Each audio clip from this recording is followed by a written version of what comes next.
നമസ്കാരം. അനൂസ് കിച്ചൺ വേൾഡിലേക്ക് എല്ലാവർക്കും സ്വാഗതം. ഞാൻ ഇന്നിവിടെ തയ്യാറാക്കാൻ പോകുന്നത് ഒരു സ്പെഷ്യൽ നാടൻ സ്റ്റൈൽ തേങ്ങ അരച്ച മുട്ടക്കറിയാണ്. മസാലകളൊന്നും ചേർക്കുന്നില്ല. എങ്ങനെ ഈ മുട്ടക്കറി തയ്യാറാക്കുന്നതെന്ന് നോക്കാം. അപ്പോൾ നമുക്ക് മുട്ടക്കറി ഉണ്ടാക്കാൻ ആവശ്യമുള്ള ചേരുവകൾ എന്തെല്ലാമെന്ന് നോക്കാം. ഇവിടെ ഞാൻ ഒരു സവാളയാണ് എടുത്തിരിക്കുന്നത്. ഒരു സവാള ചെറുതായി അരിഞ്ഞു വെച്ചിട്ടുണ്ട്.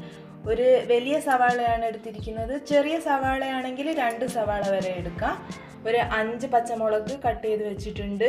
ഒരു 10 അല്ലി വെളുത്തുള്ളിയാണ് ചെറുതായിട്ട് കട്ട് ചെയ്ത് നീളത്തിൽ കട്ട് ചെയ്ത് വെച്ചിട്ടുണ്ട്. ഒരു തക്കാളി, മീഡിയം സൈസ് ചെറിയൊരു തക്കാളി.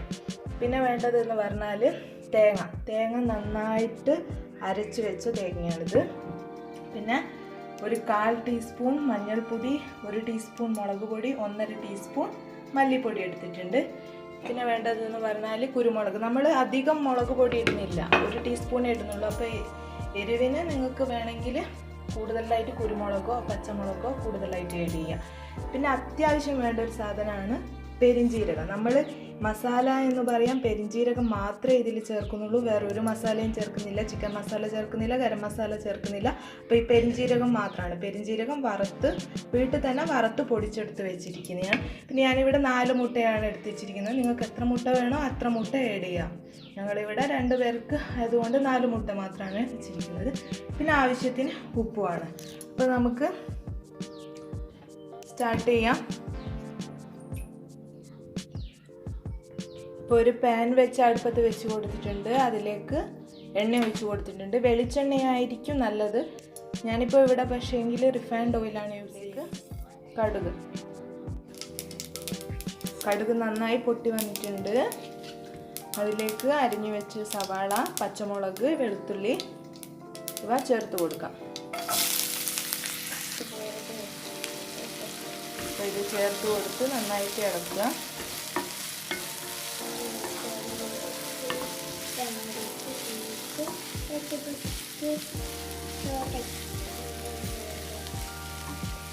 വേഗം ഒന്ന് വാടി കിട്ടാൻ വേണ്ടിയിട്ട് കുറച്ച് ഉപ്പ് ചേർത്ത് കൊടുക്കുന്നുണ്ട്.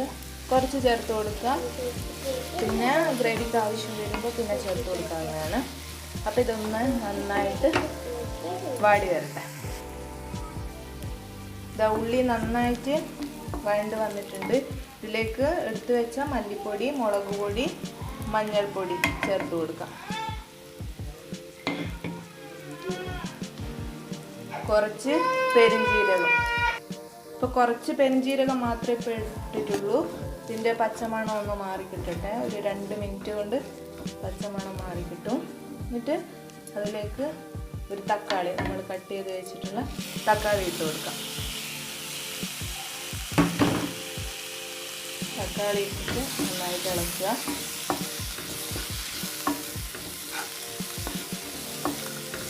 തക്കാളി ഇട്ട് നന്നായി ഇളക്കിയിട്ടുണ്ട്. ഈ തക്കാളിൻ്റെ പച്ചമണം മാറുന്ന വരെ മൂടി വെച്ചിട്ടുണ്ട്. ഇപ്പോൾ തക്കാളി നന്നായിട്ട് വാടി വന്നിട്ടുണ്ട്. ഇതിലേക്ക് നമ്മൾ അരച്ച് വെച്ച തേങ്ങ ഒഴിച്ചു കൊടുക്കാം.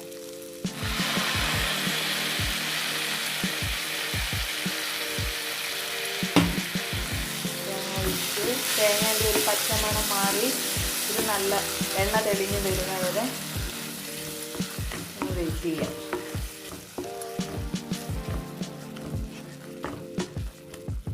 തേങ്ങേൻ്റെ പച്ചമണം മാറട്ടെ, അതുവരെ ഒന്ന് മൂടി വെച്ച് വെക്കാം.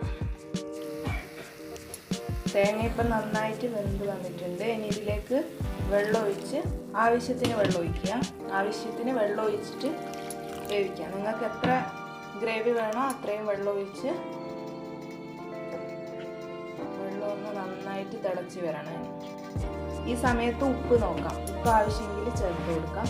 അപ്പോൾ കുറച്ച് ഉപ്പ് കുറവാണ്, അപ്പോൾ ഞാൻ കുറച്ച് ഉപ്പ് ചേർത്ത് കൊടുത്തിട്ടുണ്ട്. ഇനി മൂടി വെച്ചിട്ട് നന്നായി തിളക്കട്ടെ. അപ്പോൾ നമുക്ക് തുറന്ന് നോക്കാം. ഇതപ്പം നന്നായിട്ട് തിളച്ച് വന്നിട്ടുണ്ട് കറി. ഗ്രേവി എല്ലാം നല്ല തിക്കായി നന്നായി തിളച്ച് വന്നിട്ടുണ്ട്. ഇനി നമ്മൾ നേരത്തെ മസാല ഇടുമ്പോൾ കുറച്ച് പെരിഞ്ജീരകം ഇട്ടിട്ടുണ്ടായിരുന്നു. ബാക്കി കൂടെ ഇട്ട് കൊടുക്കാം. ഒരു 1/4 ടീസ്പൂൺ കൂടെ ഇട്ട് കൊടുക്കാം ഇപ്പോൾ ഈ സമയത്ത്. കൂടാതെ നമ്മൾ എടുത്ത് വെച്ചിരിക്കുന്ന കുരുമുളക് പൊടി കൂടെ. ക്രഷ് ചെയ്ത കുരുമുളകാണ്, പൊടിച്ചിട്ടില്ല, നന്നായി പൊടിച്ചിട്ടില്ല, ക്രഷ് ചെയ്തെടുത്ത കുരുമുളകാണ്.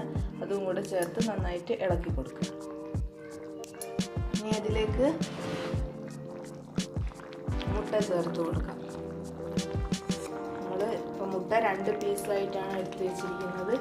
ആ മുട്ട ഓരോന്നായിട്ട് ചേർത്ത് കൊടുക്കാം. മുട്ട ചേർത്ത് കൊടുത്തിട്ടുണ്ട്.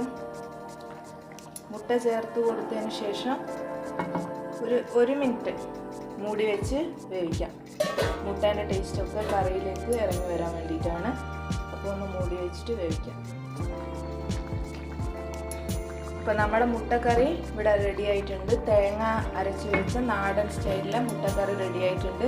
നമ്മളിതിൽ ചിക്കൻ മസാലയോ ഗരം മസാലയോ ഒന്നും ചേർത്തിട്ടില്ല. അപ്പോൾ നമുക്ക് ഗ്യാസ് ഓഫ് ചെയ്യാം. അപ്പോൾ ഇത് ചോറിനും ചപ്പാത്തിക്കും അപ്പത്തിനും എല്ലാത്തിനും നല്ല ടേസ്റ്റി ആയിരിക്കും. അപ്പോൾ നമ്മളെ നാടൻ സ്റ്റൈൽ മുട്ടക്കറി റെഡി ആയിട്ടുണ്ട്. എല്ലാവരും ഈ വീഡിയോ ഇഷ്ടമായിട്ടുണ്ടെങ്കിൽ ലൈക്ക് ചെയ്യുക, ഷെയർ ചെയ്യുക, കമൻറ്റ് ചെയ്യാനും മറക്കരുത്. അപ്പോൾ എൻ്റെ ചാനൽ സബ്സ്ക്രൈബ് ചെയ്യുക. Thank you.